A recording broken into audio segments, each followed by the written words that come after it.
எல்லோருக்கும் வணக்கம் நேயர்களே. இந்த வீடியோவில் ரொம்பவே ஒரு முக்கியமான விஷயத்தை பற்றி தெரிந்து கொள்ளப் போகிறோம். இந்த ஒரு குறிப்பிட்ட விஷயம் மிக பெருமளவுக்கு சோகத்தை எல்லார் மத்தியிலுமே ஏற்படுத்தியிருக்குது. ஜானகி அம்மா இறந்துட்டாங்க அப்படிங்கிற செய்தி நம்ம எல்லாருக்குமே தெரியும். சற்று முன் பார்த்தீங்கன்னா ஜானகி அம்மா அவங்களுடைய பேத்தியும் தற்போது இறந்து போயிருக்கிறாங்க. இந்த ஒரு குறிப்பிட்ட செய்தி எல்லார் மத்தியிலுமே சோகத்தை ஏற்படுத்தியிருக்குது. எல்லாத்துக்கும் மேலே அவங்க எதனால் இறந்தாங்க அப்படிங்கிற செய்தி ஒவ்வொருத்தரையுமே அதிர்ச்சிக்குள்ளாக்கி இருக்குது. அப்படிப்பட்ட ஒரு அதிர்ச்சிகரமான தகவல் தற்போது வெளியாகி இருக்குது. ஜானகி அம்மா அவங்களுடைய பேத்தி எதனால் இறந்து போனாங்க, எதனால் இந்த அளவுக்கு பரபரப்பை ஏற்படுத்தி இருக்குது அப்படிங்கிற விஷயத்தை பற்றி நம்ம தெரிந்து கொள்ள போகிறோம். வாங்க நேயர்களே, வீடியோக்குள்ள போகலாம். நீங்கள் நம்முடைய சேனலுக்கு புதியவராக இருந்தால் மறக்காமல் சப்ஸ்கிரைப் பண்ணுங்க. நேயர்களே, 2-3 நாட்களுக்கு முன்னாடி ஜானகி அம்மா இறந்து போயிட்டாங்க. அவங்களுடைய மரண செய்தி எல்லார் மத்தியிலுமே மிக பெருமளவுக்கு சோகத்தை ஏற்படுத்தினுச்சு அப்படிங்கிறதுல எந்த ஒரு மாற்று கருத்துமே கிடையாது. ஜானகி அம்மா செய்த சாதனைகள் அப்படிங்கிறது 1 கிடையாது, 2 கிடையாது, பல சாதனைகளை பண்ணியிருக்கிறாங்க. இன்றைக்கி உலகம் முழுக்க பார்த்தீங்கன்னா எத்தனையோ பாடலாசிரியர்கள், ஆண் பாடலாசிரியர்கள், பெண் பாடலாசிரியர்கள் எல்லாருமே இருந்தாலும் யாராலையுமே இன்றைக்கு வரைக்கும் ஜானகி அம்மா செய்த சாதனைகளை அதை முறியடிக்கவே முடியல. ஜானகி அம்மா 48,000த்திற்கும் மேற்பட்ட பாடல்களை 20க்கும் மேற்பட்ட மொழிகளில் பாடியிருக்கிறாங்க. இது குறித்து இளையராஜா என்ன சொல்லியிருக்காரு அப்படிங்கிறத நம்ம தெரிஞ்சுக்கிட்டா இவங்களுடைய சாதனைகளை நம்ம தெளிவாக புரிஞ்சுக்கலாம். இளையராஜா என்ன சொல்லியிருக்காரு அப்படின்னு பார்த்தீங்கன்னா, ஜானகி அம்மா 48,000 பாடல்கள் பாடினது ஒன்றும் பெரிய விஷயம் கிடையாது. யார் வேணால் 48,000 பாடல் பாடிடலாம். ஆனால் அந்த 48,000 பாடல்கள்லேயும் ஒரு அற்புதம் நிகழ்த்தியிருக்கிறாங்க. அந்த 48,000 பாடல்களில் என்னால் ஒரு குறைய கூட கண்டுபிடிக்க முடியல. ஒரு பாடல் கூட அறகுறையாக ஏனோ தானோலாம் பாடலை. ஒவ்வொரு பாடல்லையுமே அவங்களுடைய ஆத்மாவை கொடுத்து பாடியிருக்கிறாங்கன்னு இளையராஜா சொல்லியிருக்கிறாரு.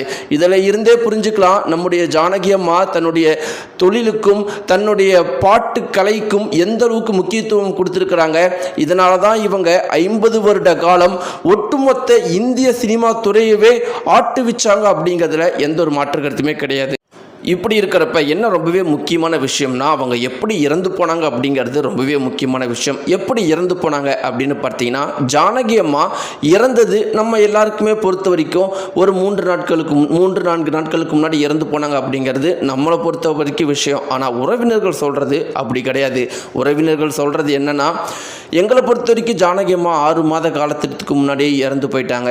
அவங்களுடைய மகன் என்னைக்கு இறந்து போனாங்களோ அன்னைக்கே அவங்களுடைய சிரிப்பு இழந்து போயிடுச்சு. அவங்க சிரிப்பு என்னைக்கு இழந்தாங்களோ அன்னைக்கே எங்களை விட்டு அவங்க போயிட்டாங்க அப்படிங்கிறத நாங்கள் புரிஞ்சுக்கிட்டோம். ஏன்னா ஜானகி அம்மா இந்த 86 வருஷத்தில் ஒரு நாள் கூட சிரிக்காத நாள் கிடையாது. ஒரு நாள் கூட தன்னை சுற்றி இருக்கிறவங்கள மகிழ்ச்சிகரமாக வச்சுக்காத நாள் கிடையாது. ஆனால் 6 மாதமாக அவங்களுடைய மகன் இறந்ததுலேருந்து அவங்க சிரித்ததே இல்லைன்னு சொல்லியிருக்கிறாங்க. இப்படிப்பட்ட ஒரு முடிவு நம்முடைய ஜானகி அம்மாவுக்கு வந்திருக்குது. இப்படி இருக்கும்போது நேயர்களே, இன்றைக்கி ஜானகி அம்மா அவங்களுடைய பேத்தியும் இறந்து போயிருக்கிறாங்க. அவங்க எதனால் இறந்து போனாங்க அப்படின்னு பார்த்தீங்கன்னா, தன்னுடைய பாட்டி ஜானகி இறந்ததை அவங்களால தாங்கிக் கொள்ளவே முடியல.